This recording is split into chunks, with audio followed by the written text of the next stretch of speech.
Alhamdulillah wassalatu wassalamu ala Rasulillah wa ala alihi wa man wala amma ba'd.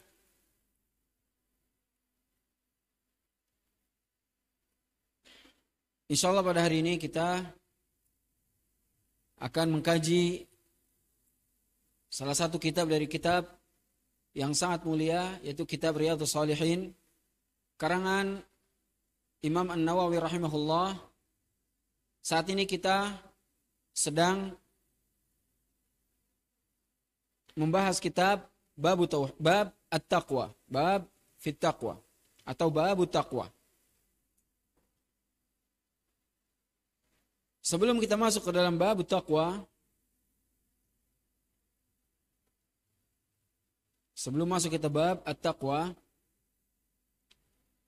an-nasihah lakum, nasihat pada kalian adalah azzimu al-ilm. Faman lam yu'azzimul ilm la yu'azzimuhu. Agungkanlah ilmu, niscaya ilmu akan mengagungkan kalian. Dan barang siapa yang tidak mengagungkan ilmu, maka ilmu tidak akan mengagungkan dia walaupun dia memperolehnya. Azim al-ilm ya syabab. Bisukut. Kalau dibacakan ilmu, diajarkan ilmu, diam. Izin kalau mau ada yang harus diobrolin. Silakan keluar. Yang mau ke hajat silakan. Gak usah ganggu teman-temannya yang mau mengambil ilmu. Karena bentuk dari mengagungkan ilmu adalah istiadat, persiapan untuk mendengar dan menerima ilmu. Maka tolong semua yang orang ustadz atau siapa saja yang sedang menyampaikan ilmu, hendaklah untuk dimuliakan ilmunya. Bukan memuliakan ustadznya. Taib. Azim al-ilm. Qultu azim al-ilm. Ana sampaikan bahwa agungkanlah ilmu, niscaya kalian akan dapat ilmu. Hari ini, hari Sabtu, tanggal 6 September 2025, kita membahas kitab Riyadhus Shalihin, bab at-taqwa, melanjutkan pembahasan sebelumnya. Bab at-taqwa. Apa itu takwa dan dalilnya apa, perintah-perintahnya apa, dan keutamaan bagi orang yang bertakwa bagaimana? Imam An-Nawawi rahimahullah telah menyusun kitab Riyadhus Shalihin, yang kitab ini diterima oleh semua kaum muslimin. Karena kelebihannya adalah memberikan bab, kemudian menyebutkan dalil-dalil dari Al-Quran dan Sunnah. At-taqwa, dia adalah wiqayah, adalah tameng. Maksudnya apa? Taqwa secara hakikat dia adalah kalian menjadikan diri kalian dengan azab Allah Subhanahu wa taala itu ada penghalang. Tameng. Menjadikan antara diri kalian dan azab Allah Subhanahu wa taala penghalang di tengah-tengahnya. Penghalang inilah disebut takwa, wiqayah.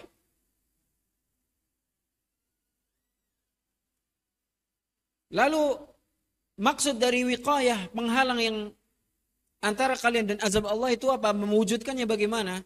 Yaitu dengan cara kalian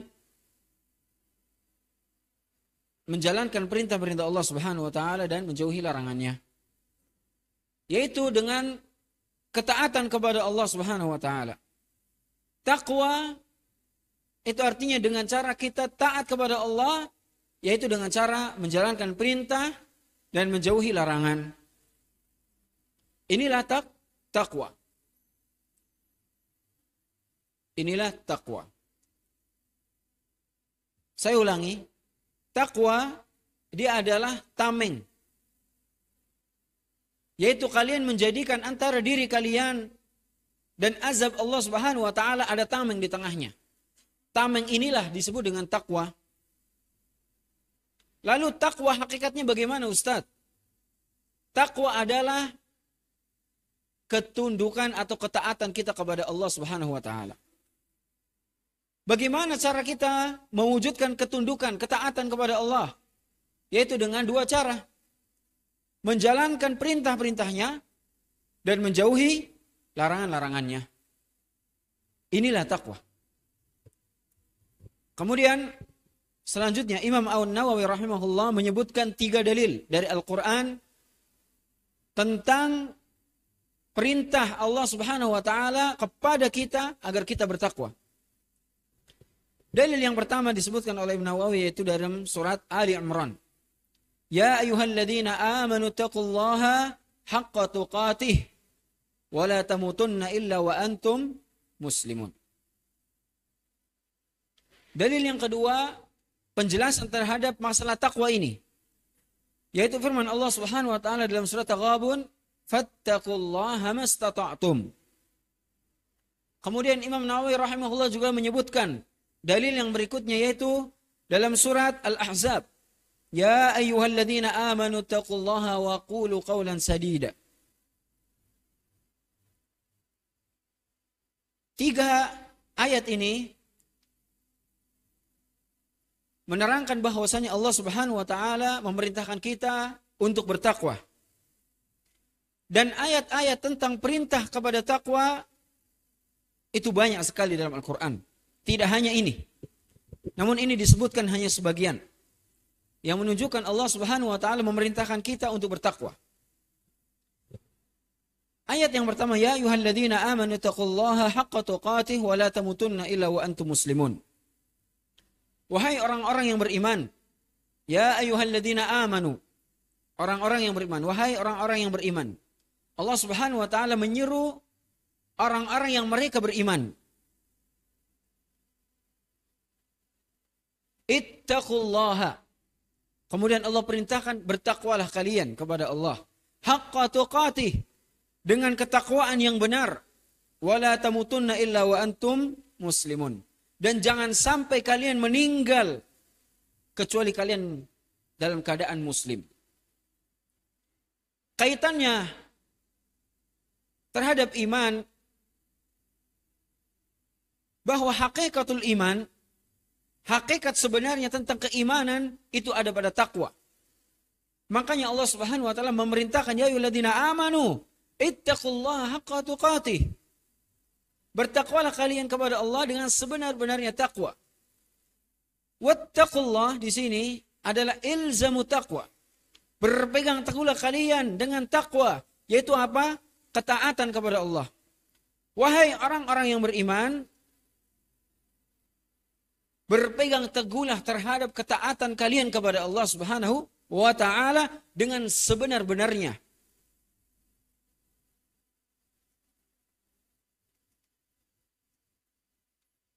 Bertakwalah kalian kepada Allah dengan cara kerjakan semua perintah-perintahnya dan jauhilah larangan-larangannya. Dan kerahkan semua kemampuan kalian, haqqa tuqatih, semampu kalian, sebisa kalian untuk mencapai derajat paling tinggi dari ketakwaan tersebut. Dan Allah Subhanahu wa taala berfirman, fattaqullaha mastata'tum. Dan bertakwalah kalian semampu kalian. Maksudnya bukan seenak kalian, tetapi semampu kalian ketika kalian telah mengerahkan semua semangat kalian, kesungguhan kalian, tenaga kalian dalam masalah apa? Menjalankan perintah Allah dan menjauhi larangannya. Al-istita'ah, kemampuan dalam diri manusia itu adalah patokan at-taklif, patokan pembebanan dari Allah Subhanahu wa taala. Allah Subhanahu wa taala berfirman, la yukallifullahu nafsan illa wus'aha. Allah Subhanahu wa taala tidak akan membani seseorang pun illa wus'aha, kecuali yang dia mampu. Artinya tidak ada beban syariat melainkan illa wus'aha, kecuali berdasarkan apa yang dia mampu. Oleh karena itu Allah Subhanahu wa taala menerjemahkan haqqa tuqatih dengan fattaqullaha mastata'tum. Bertakwalah kalian semampu kalian. Maksud semampu kalian adalah ketika kalian mengerahkan semua kemampuan kalian dalam menjalankan perintah dan menjauhi larangan.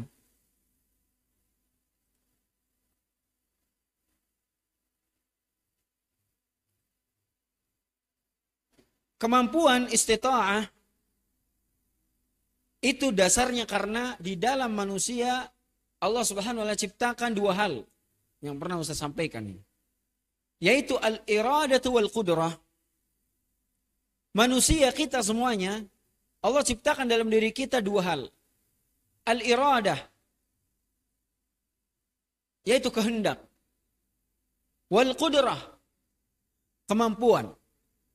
Dengan dua hal ini manusia diberikan taklif, pembebanan, yaitu syariat. Sehingga manusia, kita orang-orang muslim, orang beriman, ketika menjalankan perintah Allah Subhanahu wa taala, dasarnya dua ini. Al-iradah, apakah kalian mampu berkehendak untuk menjalankan perintah itu? Ya, bisa berkehendak. Kedua, apakah kamu mampu melaksanakan kehendak kalian untuk beribadah? Bisa. Maka terpenuhi dua syarat ini. Ketika dua syarat ini terpenuhi, maka wajib bagi kalian untuk menjalankan perintah tersebut.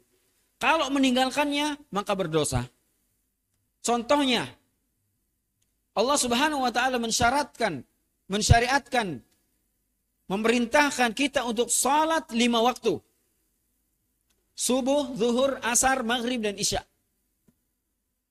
Ini adalah syariat perintah Allah Subhanahu wa taala. Untuk salat bagi laki-laki dengan berdiri. Hukum asalnya berdiri semuanya. Berjamaah di masjid. Namun Allah Subhanahu wa taala mengatakan fattaqullaha mastata'tum. Bertakwalah kalian semampu kalian. Begitu juga hadis Nabi sallallahu alaihi wasallam bersabda,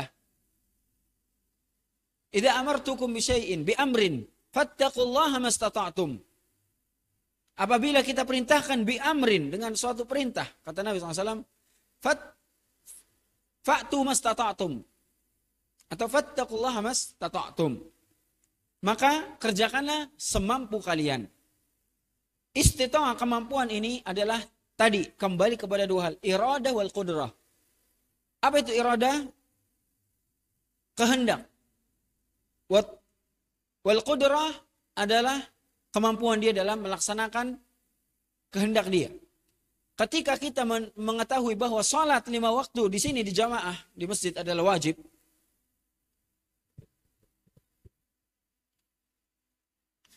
kalian sedang ada di asrama, mendengarkan azan.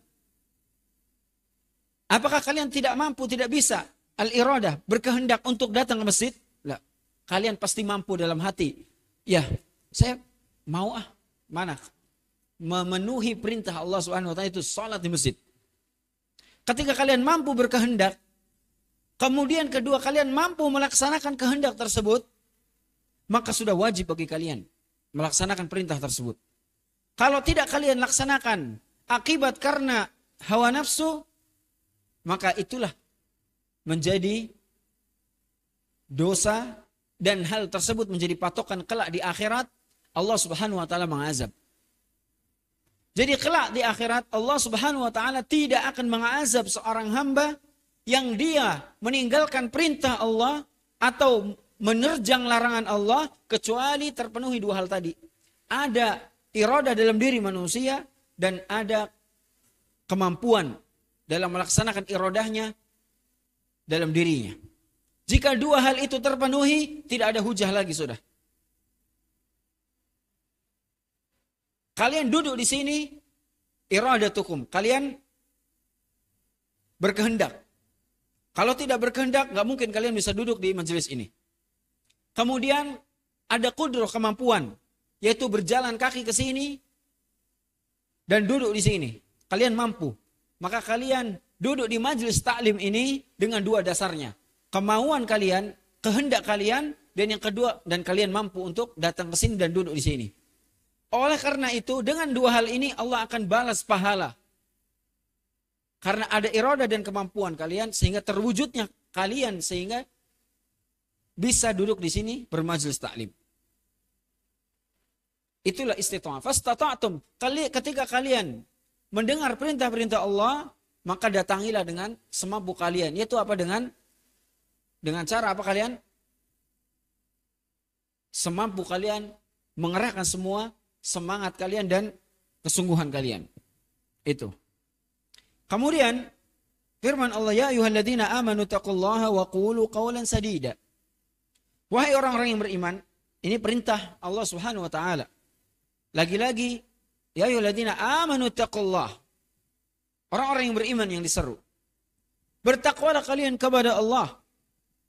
Wa qulu qawlan sadida. Dan ucapkanlah kalian perkataan yang benar, sadida. Perkataan yang benar terhadap Allah Subhanahu wa taala ketika menyampaikan ilmu. Perkataan yang benar tentang Nabi sallallahu alaihi wasallam, hadis-hadisnya. Sampaikan yang hak, yang benar. Qulu qawlan sadida. Atau perkataan yang jujur tentang kejadian atau hal-hal yang lain. Fattaqullah, dan bertakwalah kepada Allah. Ciri-cirinya salah satu dari bertakwa adalah dia mampu berkata dengan perkataan yang hak, yang benar. Ketika dia menyampaikan ilmu, perkataannya hak, benar. Dia menyampaikan tentang Allah Subhanahu wa taala, tentang nama-namanya, tentang sifat-sifatnya dengan hak yang benar. Dia menyampaikan hadis-hadis Nabi SAW dengan yang hak sebenar-benarnya.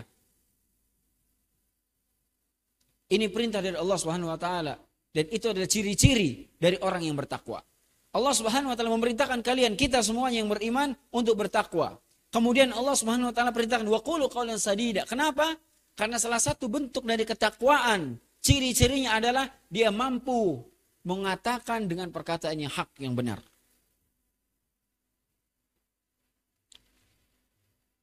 Dan ayat-ayat tentang perintah untuk bertakwa itu sangat banyak sekali. Kemudian Imam An-Nawawi rahimahullah menyebutkan dua dalil tentang keutamaan fadilah bagi orang yang bertakwa. Menyebutkan dua ayat dari Al-Quran. Yang pertama surat At-Talaq. Wa man yattaqillaha yaj'al lahu makhraja wa yarzuqhu min haitsu la yahtasib. Kemudian ayat yang berikutnya surat Al-Anfal. In tattaqullaha yaj'al lakum furqana wa yukaffir ankum sayyi'atikum wa yaghfir lakum wallahu dzul fadlil azim. Ayat yang pertama, fadilah bagi orang yang bertakwa, fadilah, keutamaan orang yang bertakwa. Sekali lagi, orang yang bertakwa artinya apa? Dia adalah orang yang taat kepada Allah dengan cara menjalankan perintah dan menjauhi larangannya. Inilah orang yang bertakwa. Sehingga orang yang menjaga ketakwaan ini, menjaga ketaatannya dia kepada Allah Subhanahu wa taala, maka merekalah yang berhak mendapatkan fadilah, keutamaan yang Allah Subhanahu wa taala sebutkan. Yang pertama, apa kata Allah? Wa may yattaqillaha yaj'al lahu makhraja. Barang siapa yang bertakwa kepada Allah, lagi-lagi bertakwa ini. Seorang yang bertakwa kepada Allah, apa balasannya? Yaj'al lahu makhraja. Allah Subhanahu wa taala akan menjadikan baginya, memberikan kepadanya makhraja, jalan keluar di setiap kesusahan, setiap kesempitan, setiap hal yang membuat dia berat dan susah. Jika seandainya dia bertakwa kepada Allah, maka yaj'al lahu makhraja. Maka balasannya apa? Allah Subhanahu wa taala akan memberikan jalan keluar kepadanya. Betapa banyak orang-orang yang merasa sempit hatinya, memiliki problem permasalahan yang sangat banyak. Seandainya mereka bertakwa kepada Allah, menjaga lisan mereka, menjaga hati mereka, menjaga anggota badan mereka untuk tidak mengerjakan perbuatan-perbuatan yang dilarang Allah, dan justru malah mereka mengerjakan ketaatan kepada Allah dengan salat, dengan puasa, dengan beristighfar lisannya dan memuji Allah. Inilah ketakwaan, sehingga orang-orang seperti ini yaj'al lahu makhraja. Allah berikan kepadanya jalan keluar di setiap permasalahan dia. Ini solusi dari Allah Subhanahu wa taala apabila kita di antara kita terasa sempit, terasa banyak sekali permasalahan. Lihat dirinya. Hal kana taqiyan lillah? Apakah dia bertakwa kepada Allah? Kalau dia merasa masih kurang, maka segera kembali dan bertakwalah kepada Allah. Bertaubatlah dan kerjakanlah ketaatan dan tinggalkanlah kemaksiatan. Dengan seperti itu insya Allah pasti ketika Allah Subhanahu wa taala berjanji sudah pasti akan dipenuhi. Allah akan kasih jalan keluar. Tidak hanya jalan keluar ya sahabat, melainkan Allah Subhanahu wa taala tambah lagi. Wa yarzuqhu min haitsu la yahtasib. Dan Allah Subhanahu wa taala akan memberikan dia rizki dari jalan yang tidak disangka-sangka. Rizki itu tidak hanya fulus, tidak hanya duit, uang atau harta. Melainkan kenikmatan-kenikmatan yang sangat luas maknanya. Bisa Allah Subhanahu wa taala hindarkan dia dari bahaya. Bisa Allah Subhanahu wa taala berikan dia kesehatan. Di mana yang lain semuanya sakit, dia sehat. Ini nikmat rezeki minallah. Orang yang bertakwa Allah akan kasih rezeki kepadanya dari jalan yang tidak disangka-sangka. Betapa banyak kisah-kisah ya dari orang-orang yang tiba-tiba dia tidak disangka-sangka mendapatkan rezeki dari Allah Subhanahu wa taala. Pernah Ustadz sampaikan ketika Ustadz mau ngisi khutbah di Jakarta waktu itu, ya kan? Ustadz telat jamnya. Telat 10 menit. Yang lain jamaah pada nunggu semuanya. Ustadz dari stasiun buru-buru langsung Ustadz panggil ojek motor. Padahal dia lagi duduk santai ngantuk-ngantuk.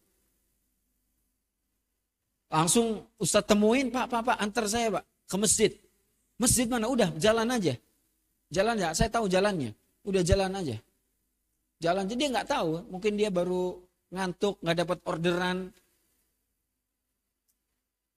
Kemudian sampai masjid, anak udah nggak kepikir lagi, asal ambil aja di saku. Entah 100, entah 50, anak kasih, udah Pak, langsung anak masuk ke masjid langsung khutbah. Anak nggak tahu udah, pokoknya langsung kasih aja Pak, udah ambil semua, udah. Kayaknya sih 50-an sekitaran. Padahal itu sekitar cuman jaraknya 3 kilo aja. Mungkin kayak sini ke Kelapa 7 dan sebagainya. Sekitar 10 menit perjalanan, nggak nyampe. Anak ikhlas, kasih uang ikhlas, nggak ini. Ikhlasnya maksudnya rela, nggak peduli. Mau 100, maksudnya yang penting saya sudah fokus pengen khutbah. Jadi anak di kantong anak berapa, anak kasih aja udah. Tapi anak tahu harganya cuman kalau nggak 15.000 awalnya, 15 atau nggak paling mahal 20.000. Cuman anak nggak ada kembalian, nggak ada apa, udah langsung aja. Kasih udah Pak, udah saya mau khutbah. Lihat, bapak tersebut, ojek tersebut, yarzuqhullah min haitsu la yahtasib. Dia tidak pernah berpikir, tidak pernah menyangka, cuma narik. Bawa orang 3 kilo, 10 menit nggak sampai, uangnya ngelebihin dia membawa yang 10 kilo. Wa yarzuqhu min haitsu la yahtasib. Padahal dia nunggu orderan sambil ngantuk-ngantuk nunggu. Karena posisinya mau zuhur ini, mau Jumatan, lagi Jumatan kan pada sepi di mana-mana, pada Jumatan semuanya. Ya wallahu alam dia muslim atau enggak, tapi dia muslim. Habis itu dia ikut Jumatan. Ini apa menunjukkan? Mudah-mudahan orang tersebut bertakwa sehingga Allah berikan rezeki min haitsu la yahtasib. Dan kisah-kisah itu sangat banyak. Wa yarzuqhu min haitsu la yahtasib. Dulu Ustadz mau nikah. Pas mau nikah, tidak punya duit. Karena Ustadz bukan pembisnis, bukan pekerja, melainkan Ustadz apa coba? Melainkan Ustadz cuman mahasiswa. Yang uang jajannya paling cuma 300. Kemudian Ustadz sambil ngajar di PT Imam Tobari. gajinya nggak lebih dari 1,5. Ya 1,5, 1,7 dalam sebulan. Nggak punya tabungan karena uangnya habis buat bensin, buat keperluan yang lain.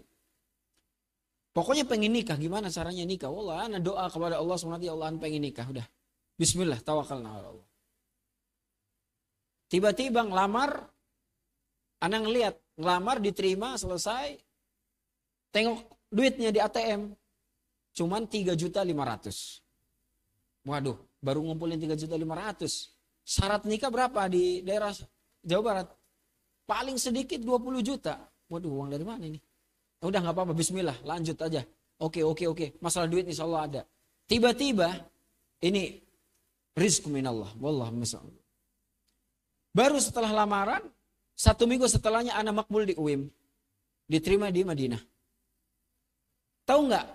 Mahasiswa diterima di UIM, ada namanya uang badal tajhis. Badal tajhis itu uang pengganti uang pengganti selama operasional dia mempersiapkan pemberangkatan ke Madinah.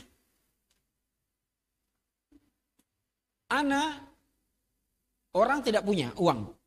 Ini diterima, pengumuman keluar. Hizbullah Selamat Hawadi. Keluar namanya harus berangkat ke UIM. Harus ngurus berkas. Ngurus berkas habis 4 juta. Medical check up, nerjemahin berkas, semuanya habis 4 juta. Ana nggak tahu dari mana uangnya. Tiba-tiba ketika Ana dapat kabar tersebut, Ana sampaikan di grup, alhamdulillah, mohon doanya ya, semoga dilancarkan. Tiba-tiba besoknya ada orang datang ke pondok, Ustadz, Ana mau kasih Ustadz hadiah. Oh boleh, hadiahnya laptop. Mau nggak Ustadz? Mohon maaf Pak, saya lagi nggak butuh laptop, butuhnya duit. Buat apa nih? Buat pengurusan berkas. Siap Tat. Mana transfer? Mana rekeningnya? Langsung ditransfer, jumlahnya semuanya 5 juta. Ana bilang jujur Pak, Ana sih terima hadiahnya. Tapi Ana jujur Pak, Ana lagi nggak butuh sama laptop. Kenapa? Yang saya butuhin darurat sekali ini pemberkasan keberangkatan ke Madinah. Butuh uang 5 juta. Akhirnya dikasih cuma-cuma 5 juta. Sampai hari ini pun Ana tahu orangnya. Alhamdulillah nggak keluar duit sama sekali. Sebelumnya Ana udah lamaran padahal 5 juta. Akhirnya berangkat sampai Madinah. Tadi Ustaz sampaikan apa? Ada badal tajhis. Apa badal tajhis? Uang ganti pengurusan di Indonesia. Ustadz habis totalnya nggak nyampe 5 juta. Sampai Madinah diganti 17 juta. Diganti 17 juta. Itu ditambah uang yang lain. Ditambah uang-uang yang lain yaitu uang mukafaah 4 juta. Jadi Ustadz punya uang 20 juta lebih nih. Ya enggak? Ustadz berangkat bulan Januari. Januari, Februari, Maret, April, Mei liburan. Uangnya alhamdulillah sudah kekumpul nih 20 juta lebih. Oh langsung 20 juta Ustadz simpan. Buat apa tadi? Nikahan. Karena Ustadz sudah lamaran, kemudian seminggu setelahnya Ustadz baru diterima. Ana benar-benar gak pernah menyangka di situ.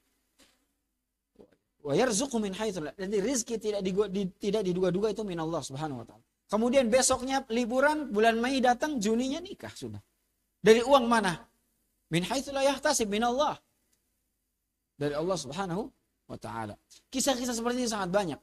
Bukan berarti menunjukkan anak bertakwa, lah. Maksud anak ternyata rezeki itu min haitsu la yahtasib. Banyak sekali kalau kita yakin kepada Allah Subhanahu wa taala, niscaya Allah akan berikan jalan keluar. Jadi kalau kalian lagi merasa berat terhadap pelajaran kalian, masalah keuangan sedang sempit, orang tua sudah di-resign, kalian harus bayar SPP di sini, jangan kalian buat ulah. Kalian ingat Allah Subhanahu wa taala, yaitu takwa. Jalankan perintah-perintahnya, jauhi larangan-larangannya, jangan sekali-kali berbuat kemaksiatan karena kalian merasa sudah kayak gini udah terlanjur, sudah. Lah. Justru kalian bertakwa kepada Allah Subhanahu wa taala, niscaya Allah akan berikan jalan keluar. Allah akan berikan jalan keluar. Situ. Setelah itu, anak menikah sama istri, udah. Mukafah lah. Mukafah UIM kan sekitar 850 real. Ya paling sedikit 3,5 juta lah. Paling sedikit 3,5 juta. Setiap bulan. UMR di sini kayaknya sudah. Bayang itu bisa kirim istri, bisa rizki alhamdulillah selama 4 tahun. Tidak perlu kerja sana kerja sini. Kirim ke rumah bisa makan, bisa ngontrak. Di sana kerjanya belajar.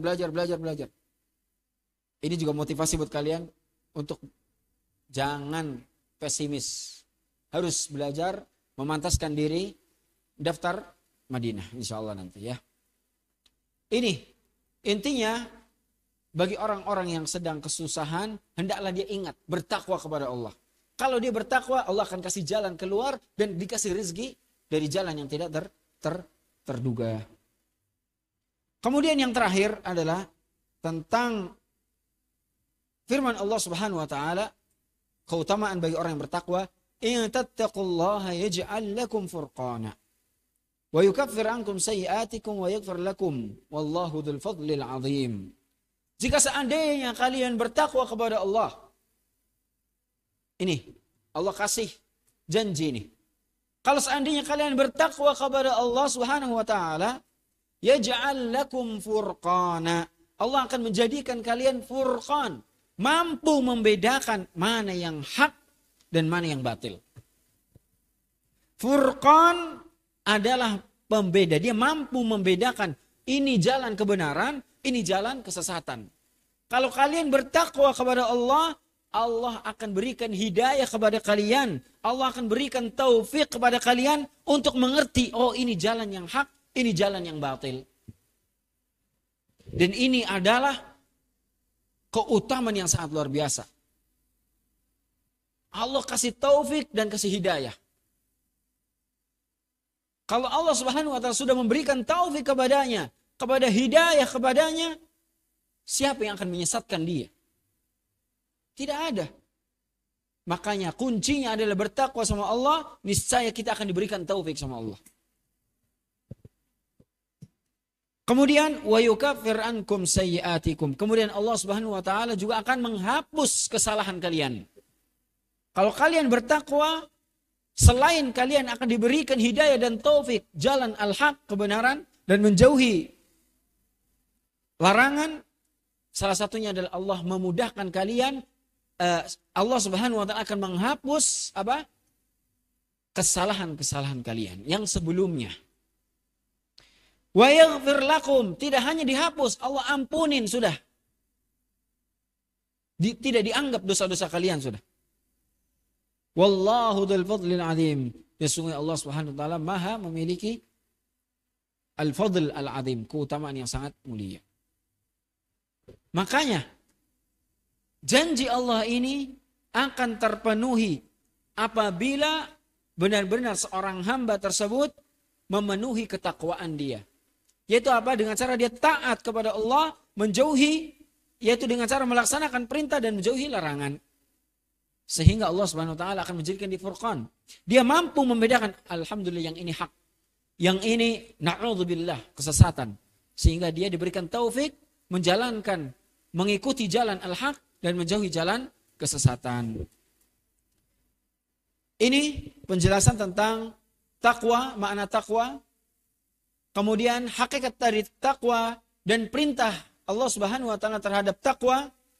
Kemudian keutamaan bagi yang bertakwa. Kemudian pertemuan yang akan datang kita akan sebutkan hadis-hadis yang disebutkan oleh Nawawi di kitab Riyadhus Shalihin. Ya, kita cukupkan sampai sini. Semoga Allah Subhanahu wa taala memberikan kita taufik wal hidayah dan menjadikan kita orang-orang yang bertakwa.